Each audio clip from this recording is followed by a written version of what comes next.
الحمدللہ وکفا وسلام علی عبادہ الذین اصطفى اما بعد اعوذ باللہ من الشیطان الرجیم بسم اللہ الرحمن الرحیم۔ آج محرم الحرام کی 10 تاریخ، اس کو یوم عاشورہ کہا جاتا ہے۔ یوم عاشورہ کا دن، محرم کی 10 تاریخ یوم عاشورہ کا دن، میرے محترم بزرگوں اور دوستوں، مسلمانوں کی گمراہیت دیکھیے کہ محرم کے دن کیا کرنا چاہیے اور کیا کرتا ہے۔ یوم عاشورے کی نماز پڑھنی چاہیے، جو 4 رکعت نماز ہے 10 بجے پڑھی جاتی ہے، اور 2 روزے رکھنے چاہیے، چاہے 9-10 رکھیے اور چاہے 10-11 رکھیے۔ محرم کی اس روزے رکھنے سے 1 سال اگلے 1 سال پچھلے گناہ اللہ تعالیٰ معاف فرما دے۔ امام حسین رضی اللہ تعالیٰ کربلا کے میدان میں 72 کا قافلہ، میرے بھائی، صبح سے لے کر کے شام تک جب جنگ کا میدان شروع ہوا تو ایک ایک کر کے جو یہ چھوٹی ٹکڑی تھی، جو چند لوگ تھے، 72 کا قافلہ تھا، تو جب ادھر سے قافلہ تھا 22,000 کا، کتنے ہزار کا قافلہ؟ 22,000 لگ بھگ کا قافلہ تھا۔ تو سمر کا جو غلام تھا، اس کے 2 غلام امام حسین رضی اللہ تعالیٰ عنہ کی طرف بڑھا، اور ان میں سے امام حسین رضی اللہ تعالیٰ عنہ میں سے ایک شخص نکلتے ہیں اور ان دونوں کو شہید مار ڈالا، قتل کر دیا۔ تو سمر کہتا ہے کہ آپ ان سے ایک ایک کر کے نہیں جیت سکتے، آپ اکٹھا ان پہ ٹوٹیے۔ تو 2 جماعت بنائی گئی، ان جماعت کے بیچ میں ظہر تک لڑائی ہوتی رہی، نماز کا وقت ہو گیا تو ان لوگوں سے ٹائم مانگا کہ اے سمر، زیاد، ہمیں تھوڑا سا وقت دے دیجئے کہ ہم نماز پڑھ لیں۔ تو اس نے کہا کہ نماز کا وقت نہیں ہے، تم چاہے جیسے نماز پڑھو۔ تو امام حسین رضی اللہ تعالیٰ عنہ نے آدھی جماعت کو جنگ پہ لگایا اور آدھی جماعت کو نماز پہ لگایا۔ آدھی جماعت جنگ کر رہی ہے، آدھی جماعت جو ہے نماز پڑھ رہی ہے۔ جب آدھی جماعت نماز پڑھ چکی تو یہ حضرات جنگ کرنے لگے، اور جو بچے تھے ان لوگوں نے آ کر کے نماز پڑھی۔ نماز کو کسی حال میں چھوڑا نہیں۔ امام حسین رضی اللہ تعالیٰ عنہ چاہتے تو یزید کے ہاتھ پہ جا کر کے بیعت ہو جاتے اور کہہ دیتے کہ جو آپ کام کر رہے ہیں ٹھیک ہے، لیکن آپ نے اس کے ہاں میں ہاں نہیں ملایا، کہا نانا کا لایا ہوا دین دنیا میں زندہ ہو کر کے رہے گا، ہم ظلم کے خلاف ہیں، تم ظالم ہو، ظلم کرنے والے ہو، ہم تمہاری مخالفت ہمیشہ کرتے رہیں گے، ہم تمہاری بات کو مانیں گے نہیں۔ ان پر ان لوگوں نے جو ہے آپ سے جنگ جاری کیا، ایک کے بعد دیگرے تمام لوگ شہید ہو گئے۔ ظہر کے بعد کا مسئلہ، پھر آپ کے جو اہل بیت تھے 17 لڑکے، امام حسین رضی اللہ تعالیٰ عنہ کے 2 لڑکے شہید ہوئے، اور امام حسن رضی اللہ تعالیٰ عنہ کے 3 لڑکا شہید ہوئے،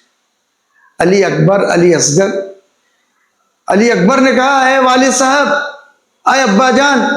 ہم آپ کو ان ظالموں کے ہاتھ سے مرتا ہوا نہیں دیکھیں گے، شہید پہلے ہم شہید ہوں گے۔ علی اکبر شہید ہوئے، علی اصغر شہید ہوئے، پھر امام حسین، پھر امام حسن رضی اللہ تعالیٰ عنہ کے لڑکے امام ابو قاسم جاتے ہیں، اور وہ بھی مجمع کو پھاڑ کر کے اور ان ظالموں میں گھس کر کے تماموں کو جو ہے سر قلم کر دیا، لیکن ان ظالموں نے حضرت قاسم کو شہید کیا۔ چیخ لگائی، حضرت امام حسین رضی اللہ تعالیٰ عنہ اس مجمع کو چیرتے ہوئے پہنچ گئے، اور پہنچنے کے بعد ان مجمع کو پھاڑتے ہوئے پہنچ گئے، اور دیکھا، امام قاسم نے دیکھا امام حسین کو، امام حسین رضی اللہ تعالیٰ عنہ نے دیکھا تو کہا امام قاسم، آج تمہارا چچا بے بس ہے، ان ظالموں نے ذرا سا بھی خیال نہ کیا نواسۂ رسول امام حسین پر اس ظالمانہ وحشانہ حرکت کیا، ان کا انہیں جو ہے اللہ کے ہاں حساب دینا ہوگا۔ 6 مہینے کے بچے کو لا کر کے امام حسین رضی اللہ تعالیٰ عنہ نے ان ظالموں کی طرف دکھایا اے ظالموں یہ معصوم بچے ہیں، ان معصوم بچوں نے کیا کیا ہے تمہارے ساتھ؟ ایک شخص اٹھتا ہے اور وہ 6 مہینے کے بچے کو تیر سے مارا اور تیر جا کر کے گلے پہ لگا، وہ خون کا فوارہ ان دونوں ہاتھوں میں پہنچتا ہے۔ امام حسین رضی اللہ تعالی عنہ جو ہے آسمان کی طرف دیکھتے ہیں اور کہتے ہیں کہ اے اللہ، اگر آپ کو یہ منظور ہے کہ امام حسین کے ساتھ اگر ایسا ہوا، آپ راضی ہیں، تو امام حسین بھی راضی۔ اور وہ بچہ شہید ہو گیا، اٹھے اور نڈھال ہو کر کے اٹھے اور ان کافروں سے لڑا، خون کے فوارے نکل چکے تھے، جگہ جگہ پہ تلوار لگ چکی تھی، اور ان ظالموں سے لڑتے ہوئے اللہ کے راستے میں شہید ہو گئے۔ میرے دوستو، دنیا جو آج یہ رواج میں پھنسی ہوئی ہے، کوئی کیا کرتا ہے، کوئی کیا کرتا ہے۔ امام حسین کا لشکر 72 کا قافلہ، صرف امام زین العابدین بچے تھے، وہ بھی بیمار تھے، کوئی اور پھول نہیں بچا تھا، کچھ عورتیں بچی ہوئی تھی، باقی دفنانے کے لیے کوئی شخص نہیں بچا تھا۔ اللہ کو غیرت آئی، اللہ نے ہوا چلائی اور امام حسین علیہ السلام پر مٹی نے جا کر کے جو ہے مٹی اوپر سے پڑ گئی۔ میرے بھائی، کوئی کفنانے والا نہیں، کوئی دفنانے والا نہیں، یہ نیزوں پہ باندھ کر کے امام حسین علیہ السلام کا سر اور جو ہے جتنے لوگ شہید ہوئے تھے ان لوگوں کا سر یہ یزیدیوں نے ناچ تاشا